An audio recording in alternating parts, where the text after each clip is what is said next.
공원에서 친구를 기다리던 한 고등학생에게 전도자가 접근했습니다. 당신은 하나님은 당신을 향한 풍성한 계획을 갖고 계십니다. 그것을 알고 계시나요? 아니요, 모르는데요. 네, 왜 그럴까요? 글쎄요. 성경은 그 이유가 하나님과 당신 사이의 죄 때문이라고 가르치고 있습니다. 죄로 인해서 인간은 하나님의 그 풍성한 계획을 알지도 못하고 자신의 인생의 목적도 알지 못하게 되었죠. 그런데 이런 우리를 위해서 예수 그리스도께서 십자가에서 죽으시고 부활하셔서 누구든지 그를 믿는 자마다 멸망치 않고 영생을 얻게 하셨습니다. 이제 예수님을 구주와 주님으로 믿으면 천국 영생을 얻을 수가 있지만 예수님을 믿지 않으면 지옥에 떨어질 수밖에 없습니다. 예수님을 믿으시겠습니까? 여러분에게 한 얘기가 아니라 학생이 결정을 하지 못하고 머뭇거렸습니다. 그러자 전도자가 다시 재촉합니다. 예수 믿으면 천국이고 예수 믿지 않으면 지옥입니다. 예수를 구주와 주님으로 믿으시겠습니까? 믿는다는 것은 마음으로 영접한다는 뜻입니다.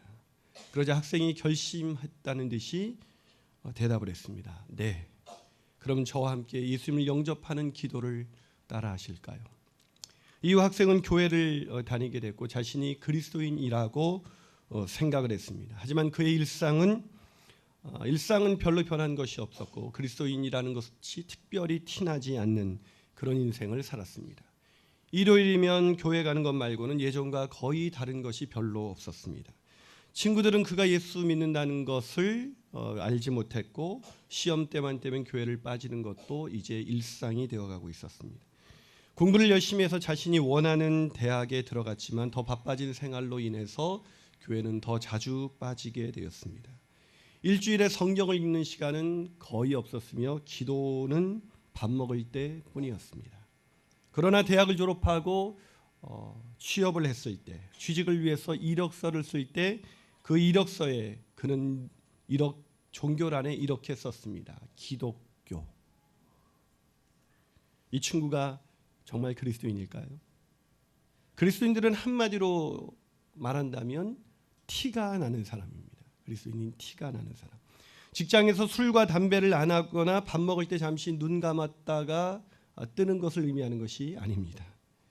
그리스도인들은 자신에게 찾아온 인생의 변화를 감출 수 없어 그 인생의 변화를 다른 사람들에게 보여줄 수밖에 없는 사람입니다. 여러분 헤어스타일만 바뀌어도 티가 나는데 인생의 주인이 바뀌었습니다.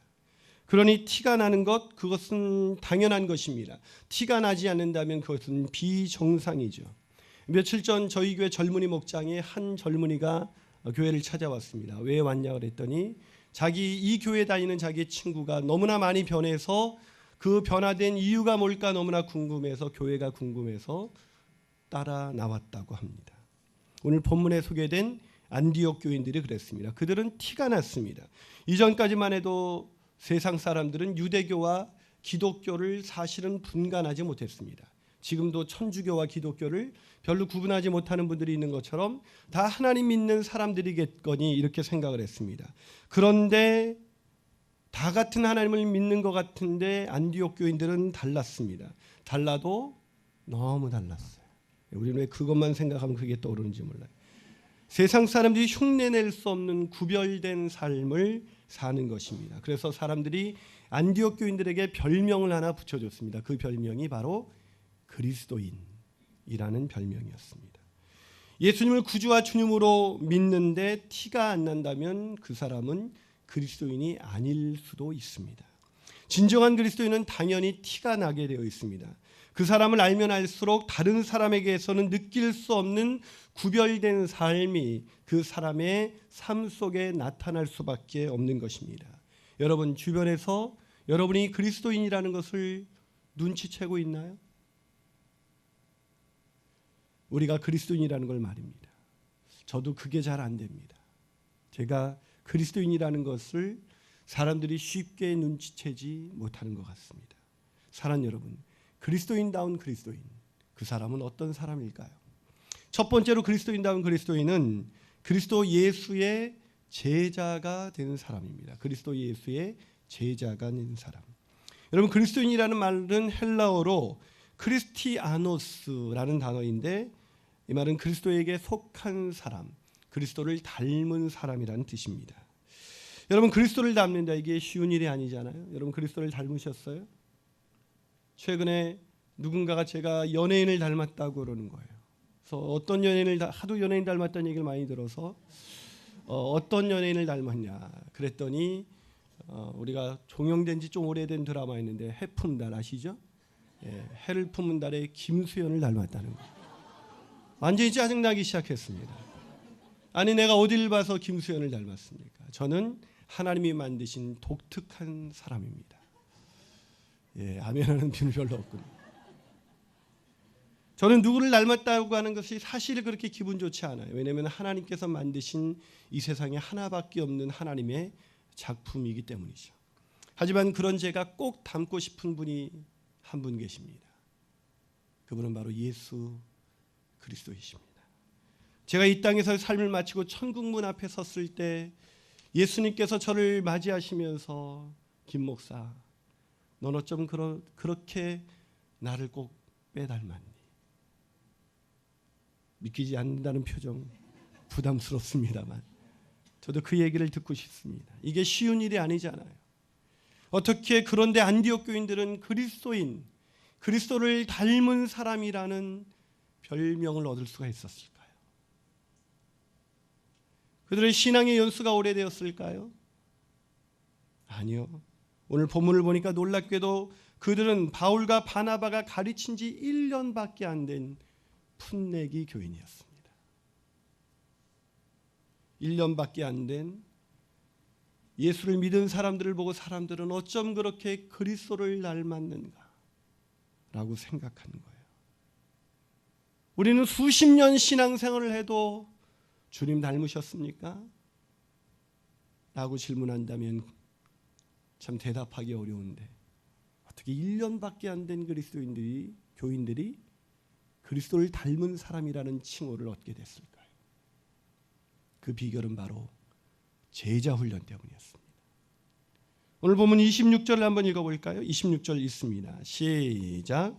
만남에 안디옥에 데리고 와서 둘이 교회에 1년간 모여 있어 큰 무리를 가르쳤고 제자들이 안디옥에서 비로소 그리스도인이라 일컬음을 받게 되었다. 누가 그리스도인이라고 일컬음을 받게 됐다고요? 제자들이. 그렇습니다. 그들은 썬데이 크리스찬이 아니었습니다. 주일만 교회를 나오는 사람들이 아니었습니다. 그들은 바울과 바나바를 통해서 철저한 제자 훈련을 받은 거예요. 그럼 저희 교회 비전이 뭔지 아십니까? 민족을 치유하고 세상을 변화시키는 새로운 교회가 된다. 이 민족을 치유하고 세상을 변화시키는 새로운 교회를 어떻게 이룰 것인가? 그것도 우리가 이런 사명을 감당하면 돼요. 영혼 구원하여 제자 삼아 교회를 개척함으로 우린 이 사명을, 이 비전을 이루고자 합니다. 그래서 우리 교회에 오면 제자 훈련을 강조해요. 신앙생활을 다 하다 온 그런 베테랑인데 오자마자 기본 과정을 다시 하라고 요구합니다. 왜 그럴까요? 제자 훈련이 되어 있지 않으면 수십 년 동안 신앙생활을 해도 안 바뀌기 때문입니다. 일주일에 한 번 설교를 듣고 변화가 되시던가요? 설교를 들을 땐 그래, 이렇게 살아야지 하고 결심하지만 그 결심을 무색하게 만드는 일주일을 보내고 계시지는 않습니까? 오늘 안디옥 교회의 사람들이 예배만 드렸다면 그런 변화는 있지 않았을 거예요. 그들이 변화될 수 있었던 것은, 그리스도를 닮아갈 수 있었던 것은 철저한 제자 훈련을 받았기 때문입니다. 자, 오늘 본문 곳곳이 그것을 증거하고 있습니다. 본문 23절을 한 번 더 읽어볼까요? 23절. 그들이 어떻게 훈련을 받았는지 23절에 나와 있습니다. 시작. 그가 이르러 하나님의 은혜를 보고 기뻐하여 모든 사람에게 굳건한 마음으로 주와 함께 머물러 있으라 권하니. 자, 제자 훈련의 내용이 나와 있습니다. 그 내용은 무엇이에요? 굳건한 마음으로 주와 함께 머물러 있으라. 이게 굉장히 중요한 단어입니다. 함께 머물러 있으라는 이 단어는 원래 헬라어로 프로스메노라는 단어인데, 이 프로스메노라는 단어는 꼭 붙어 있다라는 단어예요. 그러니까 무슨 얘기예요? 주님과 함께 붙어 있어라, 주 안에 있어라 라는 말입니다. 근데 이것이 얼마나 중요했는지 한 번 그냥 말하고 설교하고 끝난 게 아니에요. 이걸 지속적으로 권면했다는 걸 알 수가 있어요. 여기서 권한이라는 단어는 시제가 미완료형이에요. 미완료형은 계속해서 반복되는 동작을 가리킬 때 미완료형을 씁니다. 무슨 얘기입니까? 주 안에 있으라, 주님께 붙어 있으라, 이 얘기를 지속적으로 반복해서 그것이 그냥 머릿속의 지식이 아니라 삶 속에서 나타날 수 있을 때까지 그렇게 훈련시킨 것입니다. 그렇습니다. 훈련이 중요합니다. 훈련이 없으면 수십 년 동안 교회를 다녀도 주님 닮아갈 수 없습니다. 매일 주님께 붙어있는 훈련이 되어 있어야 주님의 모습이 우리의 모습 속에서 나타나는 것입니다. 그러기에 우리 교회는 매일 큐티를 통해서 주님께 붙어있는 훈련을 하는 것입니다. 매일의 큐티가 나를 하나님의 말씀 앞에 사로잡게 만드는 것입니다. 매일의 큐티를 통해서, 말씀을 통해서 자신의 욕망을 내려놓는 자기 부인의 기도를 통해서 주님께 붙어있는 훈련을 우리 교회에서 강조하는 것입니다. 그 훈련을 통해서 저와 여러분이 주님을 닮아가는 참된 그리스도인의 모습을 갖춰지게 되기를 주님의 이름으로 축복합니다. 한 말 더 나가서 그리스도인다운 그리스도인은 어떤 사람일까요? 그 두 번째 모습은 그리스도 예수의 소식을 전하는 사람입니다. 그리스도 예수의 소식을 전하는 사람. 여러분, 주님의 진정한 제자가 될 때 사람들은 우리를 통해서 그리스도의 모습을 보게 될 거예요. 그렇다면 제자란 무엇일까요? 제자란. 사도행전에 나온 주님의 제자들을 보면 공통점이 있습니다. 그들은 삶이 바뀌었습니다. 날마다 자신을 부인하고 주님 안에 붙어 있었던 그들은 예전의 삶과 똑같은 삶을 살 수가 없었습니다. 아니, 그들은 완전히 다른 인생을 살았습니다. 그 중에 하나가 예수님의 증인이 되어 사는 것입니다. 그들은 자신들의 삶을 송두리째 바꿔놓은 그 복음을 전하지 않을 수가 없었던 것입니다. 자, 오늘 본문 20절을 한번 읽어볼까요? 자, 20절 한번 읽어봅니다. 시작.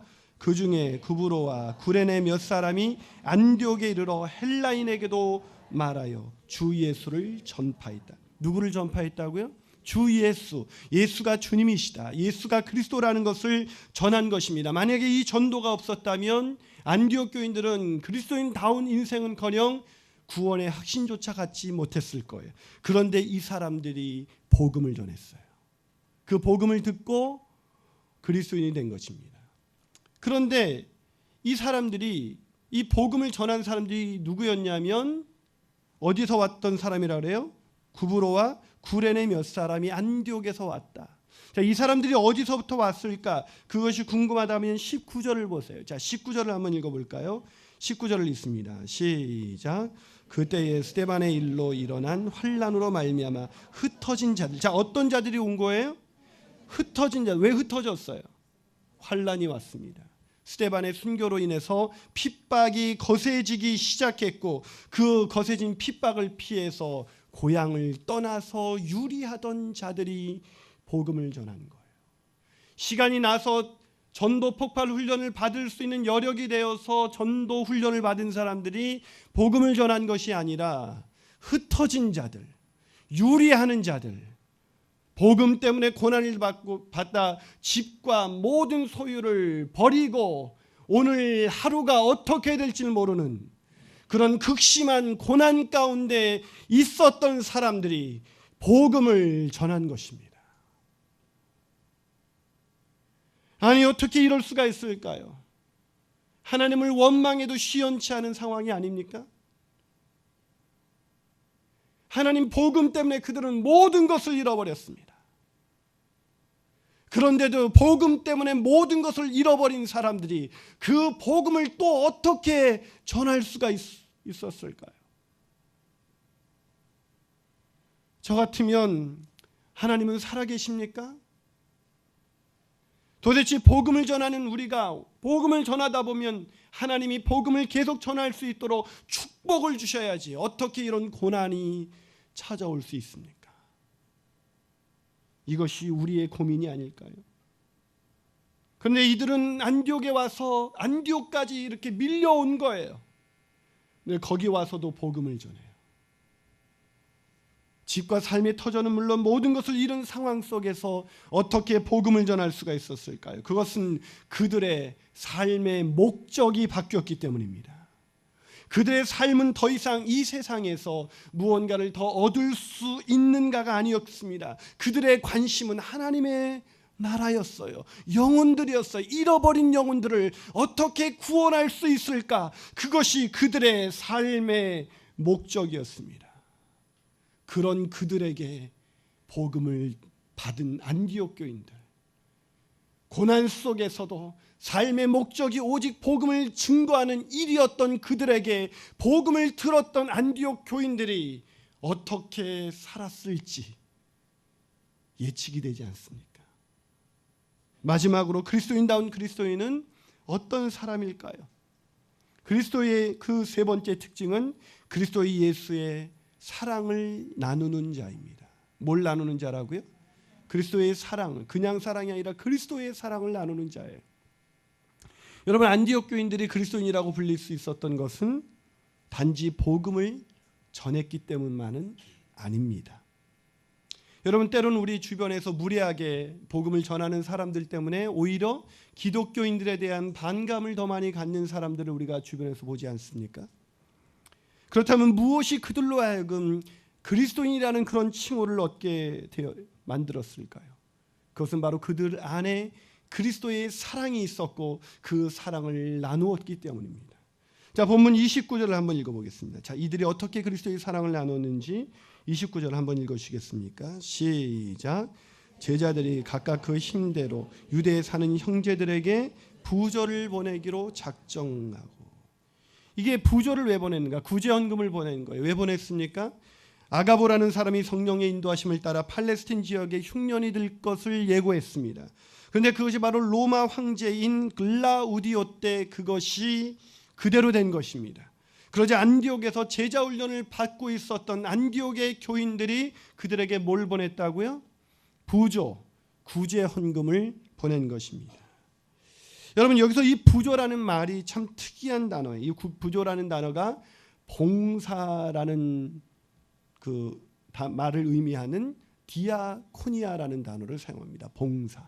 즉 그들에게 부조는 단순히 누군가를 돕는 선행이 아니라 마땅히 해야 될 봉사였다는 거예요. 왜요? 그들은 그리스도인이 된 순간 그리스도인이라면 마땅히 다른 사람에게 구제하는 것, 이것은 마땅한 그리스도인의 봉사라고 받아들인 거예요. 왜 그런 생각을 가졌을까요? 그것은 바울과 바나바를 통해서 제자 훈련을 받으면서 그리스도인이라면 마땅히 봉사의 삶을 살아야 하는 것을 배운 거예요. 배운다고 해서 그대로 실천하는 것은 쉬운 일이 아니에요. 특히 안디옥이라는 도시가 어떤 도시입니까? 로마 제국 내에서 세 번째 큰 도시예요. 그 당시 인구가 50만입니다. 이 흥덕 광교를 다 합쳐도 더 엄청난 숫자죠. 대도시가 그렇듯이 철저한 물질주의의 사회였습니다. 황금 만능주의 사상이 지배하고 있던 세상이에요. 그런 세상에서 돈은 포기할 수 없는 가치예요.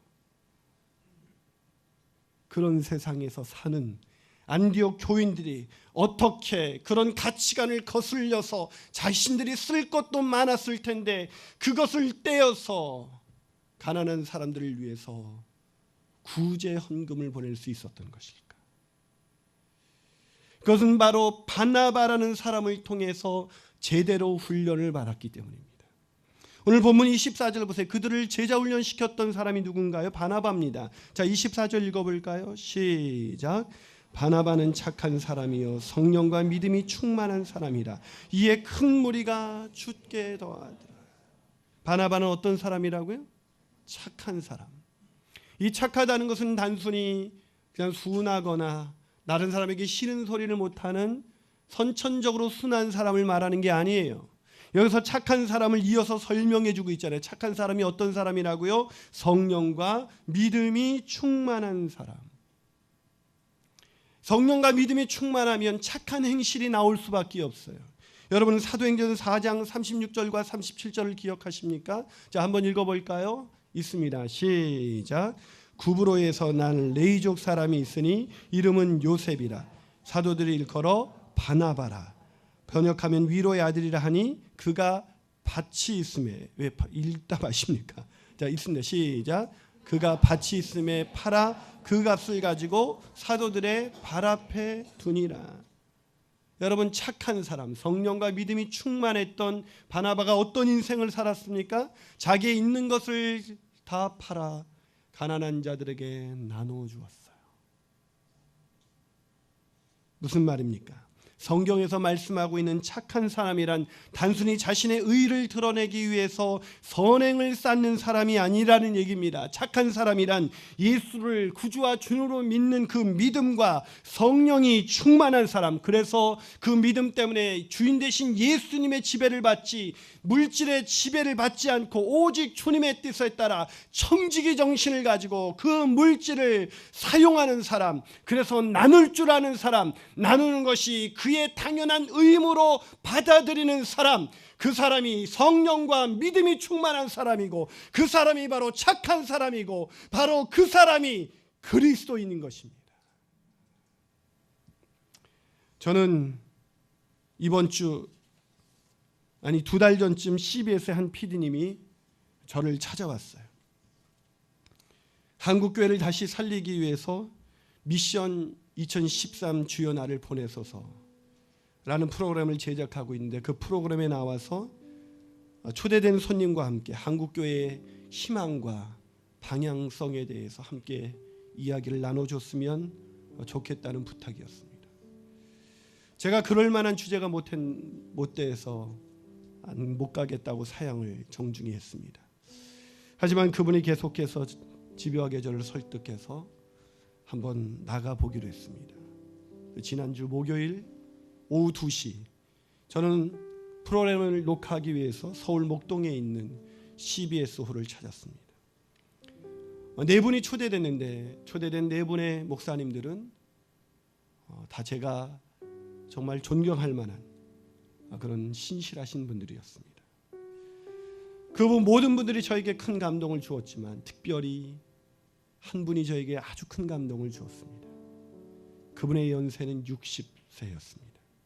이제 인생의 편안함을 추구해야 되는 그런 인생의 시절에 그분은 쪽방촌에 있는 독거노인들을 위한 사역을 5년째 해오고 계셨습니다. 그분은 서울 용산에서 모리아 교회를 담당하고 계셨던 윤요셉이라는 목사님이었습니다.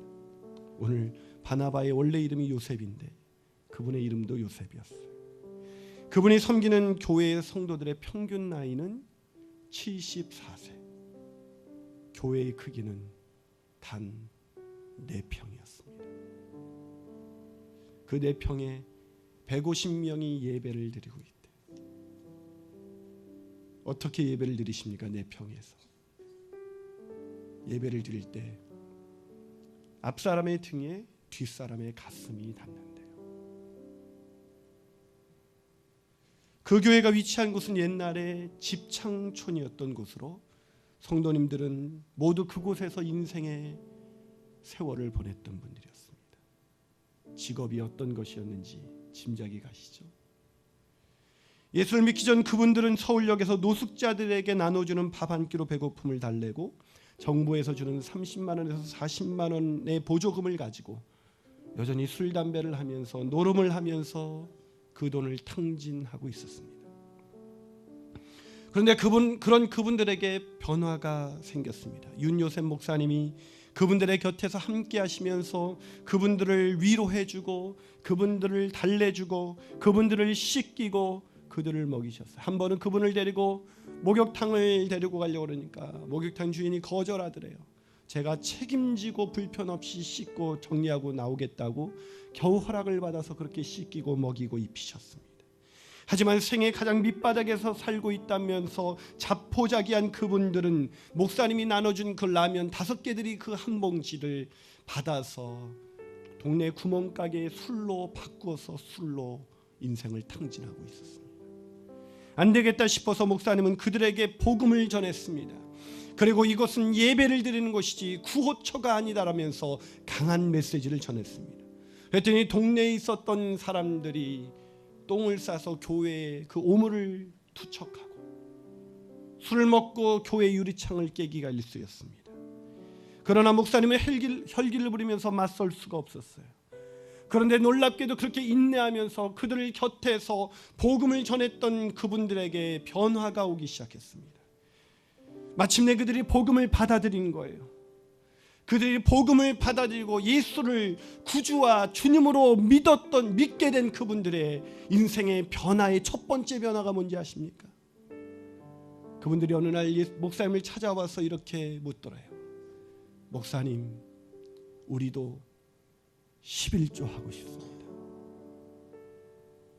30만 원에서 40만 원의 정부 보조 지원금으로 술을 먹으면서 탕진했던 분들이 예수가 그 안에 들어가자 우리도 11조를 하고 싶습니다. 목사님은 그 교회의 11조의 퍼센테이지가 70%를 넘는다 했습니다. 한국 교회의 퍼센테이지는 턱도 없습니다. 더 놀라운 것은 그들이 11조를 했을 뿐만 아니라 라면과 쌀을 좀 더 얻어먹기 위해서 아귀다툼을 벌이었던 그분들이 예수가 그 인생의 주인으로 들어가자 교회에서 준 라면 그 5개들이 봉지를 가지고 너무 아파서 너무 낙심해서 교회조차 나올 수 없는 쪽방촌에 다른 노인들을 찾아가서 그 라면을 나누어 주면서 복음을 전한 것입니다. 제가 목사님께 여쭈었습니다. 어떻게 그런 변화가 있을 수가 있습니까? 그러자 목사님은 대답했습니다. 바로 복음 때문이죠. 그들의 인생의 주인이 바뀌었지 않습니까? 목사님은 그분들에게 이렇게 설교한다고 합니다. 거지들은 교회 오지 마라. 우리는 나누어 주는 자이다.